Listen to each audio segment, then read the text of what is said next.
તો એ ઝેર બની જાય છે, એ પચતું નથી, અપચો થાય, ગેસ થાય, એસિડિટી થાય. જ્યારે જમણી બાજુનો શ્વાસ ચાલુ હોય ત્યારે તમે ભર પેટ જમી શકો છો. એ વખતે તમે પથ્થર પર ખાઈ જાઓ તો પણ એ પચી જતો હોય છે. એટલે જમવું હોય ત્યારે શ્વાસ ચેક કરવાનો, શ્વાસ બહાર ફેંકીને કઈ બાજુનો શ્વાસ ચાલુ છે.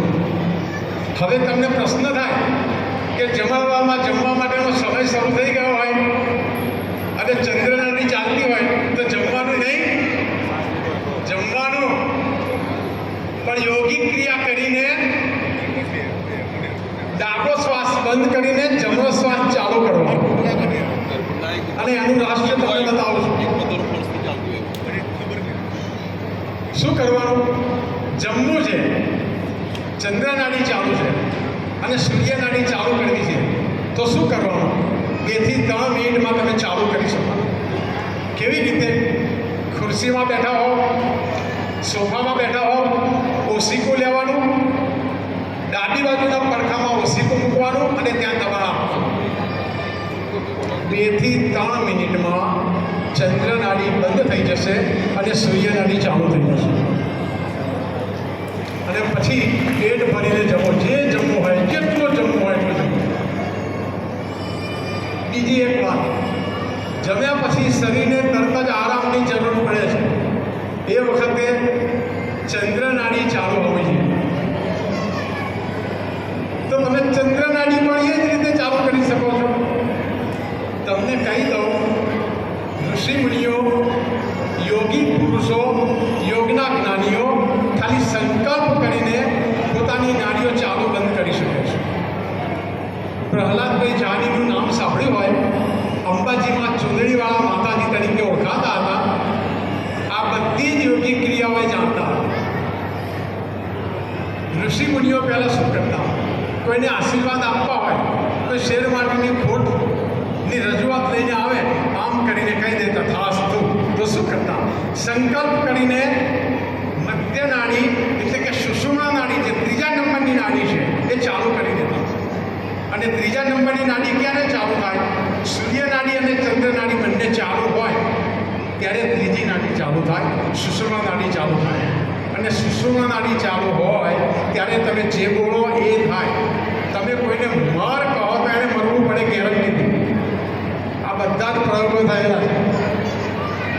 તમે કોઈને આશીર્વાદ આપો, 100% ફળીભૂત થઈ જાય. કારણ જ્યારે તમારી સુષુમ્ના નાડી ચાલુ હોય ત્યારે તમે પરમાત્માના નેટવર્કમાં હોવ છો. મોબાઈલમાં સિમ કાર્ડ એરટેલનું હોય, પણ એરટેલનું કવરેજ ન હોય તો મોબાઈલ નકામો થઈ જાય છે. એવી રીતે આપણું સિમ કાર્ડ છે એ આપણી સુષુમ્ના નાડી છે. અને એ સુષુમ્ના નાડી જ્યારે પરમાત્માના નેટવર્કમાં આવે ત્યારે આપણે જે વિચારીએ એ થાય અને જે બોલીએ એ જ થાય. નાડીનું બીજું એક રહસ્ય તમને સમજાવી દઉં કે જ્યારે તમે ઘરની બહાર નીકળતા હોવ, નોકરી જતા હોય કે ગાડીમાં બેસતા હોય કે 2 વ્હીલરમાં બેસતા હોય ત્યારે શ્વાસ ચેક કરી લેજો. તમારો જે બાજુનો શ્વાસ ચાલુ હોય એ પગ પહેલાં ઘરની બહાર મૂકજો. આવતીકાલથી આ બધું કરી જોજો અને પછી મને ફોન કરજો શું પરિણામ આવે. આ નાડીના રહસ્યની વાત કરી. આવતીકાલે આપણા શરીરમાં 7 ચક્રો આવેલા છે. સૌથી નીચે મૂલાધાર ચક્ર છે, એ આપણા મળદ્વારથી સહેજ ઉપર આવેલું છે. મૂલાધાર ચક્રમાં આપણી મૂળ શક્તિ, કુંડલીની શક્તિ સુસુપ્ત રીતે બેઠેલી છે. એમાં આપણી શારીરિક ક્રિયાઓ માટેની શક્તિ છે. એ સક્રિય થાય, આપણે સારા કામો કરી શકીએ. એનાથી ઉપર સ્વાધિષ્ઠાન ચક્ર છે, એ ચક્ર એક્ટિવ થાય, તમારામાં કામ વાસનાઓ જાગે છે. સંતાનોત્પત્તિ કરવાની ભાવના તમારામાં જાગે છે. સ્વાધિષ્ઠાન ચક્ર એક્ટિવ થાય છે. સ્વાધિષ્ઠાન ચક્ર નબળું પડે તો તમને મૂત્રપિંડ અને કિડનીની બીમારી થાય છે. એની ઉપર મણિપુર ચક્ર છે, નાભીની પાછળ આવેલું છે.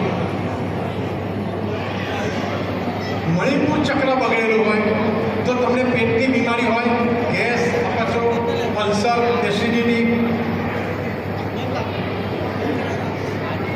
એની ઉપર હૃદયમાં અનાહત ચક્ર આવેલું છે. આ ચક્ર તમારું ખુલે ત્યારે તમારામાં બીજા લોકો માટે પ્રેમની, કરુણાની ભાવના જાગે, જે તથાગત બુદ્ધમાં હતી. અને અનાહત ચક્ર બગડે તો તમને હૃદયની બીમારી લાગુ પડે, ફેફસાની બીમારી લાગુ પડે. એની ઉપર ગળામાં વિશુદ્ધિ ચક્ર આવેલું છે, જ્યાં થાઇરોઇડની ગ્રંથિ છે, જ્યાં આપણી સ્વર પેટી છે, ત્યાં વિશુદ્ધિ ચક્ર આવેલું છે. આ ચક્ર જો આપણું બગડે તો આપણું કોઈ કામ સફળ ન થાય. ગમે તેટલા પ્રયત્નો કરો, જિંદગીમાં ક્યાંય તમને સફળતા ન મળે, ક્યાંય. તમારે એ ચક્રને શુદ્ધ કરવું જ પડે. એની ઉપર આજ્ઞા ચક્ર, પુરુષો જ્યાં તિલક કરે છે, બહેનો જ્યાં બિંદી લગાવે છે, બે ભ્રમણની વચ્ચે એ આજ્ઞા ચક્ર આપણા બ્રેન સાથે સંકળાયેલું છે.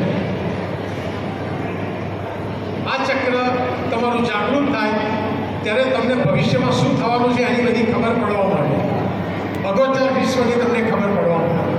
અને છેલ્લે માથાનું તાળું છે, ત્યાં સહસ્ત્રાર ચક્ર છે. આ ચક્ર તમારું ખુલે એટલે તમે સમાધિ લગાવી શકો અને તમને જન્મોના ચક્કરમાંથી મુક્તિ મળી શકે. ત્રીજી એક સૌથી મહત્વની વાત કરું કે પ્રાણાયામમાં 3 પ્રકારના બંધ છે: મૂળ બંધ, જાલંધર બંધ અને ઉડિયાણ બંધ. આપણા શરીરમાં 10 પ્રકારના પ્રાણ છે: અપાન, સમાન, પ્રાણ, ઉદાન, વ્યાન. 5 મુખ્ય પ્રાણ છે અને એની સાથે 5 ઉપપ્રાણ છે. હું ખાલી એક જ પ્રાણની વાત કરીશ, સમયને ધ્યાનમાં રાખીને. અપાન પ્રાણ. અપાન પ્રાણ કમરથી નીચેનો જે વાયુ છે એના માટે અપાન પ્રાણ શબ્દ વપરાય છે. તમારા બધાની મોટા ભાગની બીમારીઓનું કારણ અપાન પ્રાણ છે. અને એનો એક સહાયક પ્રાણ છે જેને પૂર્વ પ્રાણ કહેવામાં આવે છે. અપાન પ્રાણ તમારો જો શિથિલ થાય તો તમારી મળ વિસર્જનની બધી જ ક્રિયાઓમાં ગડબડ થઈ જાય. કારણ કે અપાન પ્રાણ આપણી મળ વિસર્જનની ક્રિયા કરવામાં મહત્વનો ભાગ ભજવે છે. શરીરનો મૂત્ર, મળ, કફ અને કચરો બહાર કાઢવાનું કામ અપાન પ્રાણ કરે છે. આ અપાન પ્રાણ શિથિલ થાય તો માણસમાં નપુંસકતા આવી શકે છે કાયમ માટે. એટલે અપાન પ્રાણ શિથિલ થાય તો નપુંસકતા તો આવે, પણ એનો જે સહાયક પ્રાણ છે, પૂર્વ પ્રાણ, એ જો સુષુપ્ત અવસ્થામાં ચાલ્યો જાય તો માણસ ગમે તેટલો શક્તિશાળી હોય, તંદુરસ્ત હોય, પણ એ સંતાનનો પિતા ના બની શકે, એ સંતાન પેદા ન કરી શકે.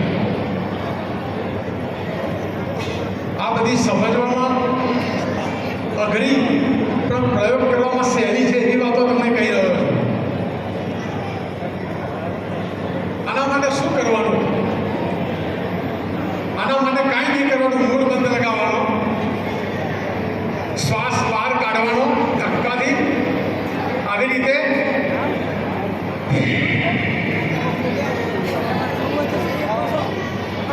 શ્વાસ બંધ કરી દેવાનો. તમારા મળ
વાતને પૂરી કરો છો.